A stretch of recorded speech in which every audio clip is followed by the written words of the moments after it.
I am the Tofu Golem. Please enjoy the video. You start by importing or recording the sound you want as a ringtone. Open GarageBand, create a new audio track, and drag your MP3 or AAC into the timeline. Trim the region to the first 30 seconds because iPhone ringtones should be short. Use Command-T to split and delete excess.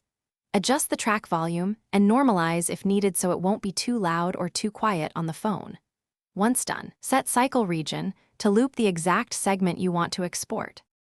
Now refine the clip, trim with precision, add a short fade in or fade out, and apply an EQ to remove muddiness. Use the compressor lightly to even out peaks so alerts are consistent. If you see clicks at boundaries, overlap a few milliseconds and apply crossfades. GarageBand's fade handles this smoothly. Make sure the final region is 30 seconds or less and check playback on loop to verify transitions. When satisfied, export the region as an AAC file from Share Export Ringtone. Finally, export and install the ringtone onto your iPhone. Choose Share Ringtone in GarageBand or export as AAC, then rename the M4A to M4R.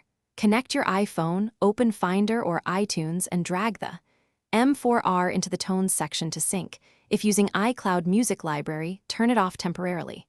After syncing, go to Settings, Sounds, and Haptics Ringtone to select it.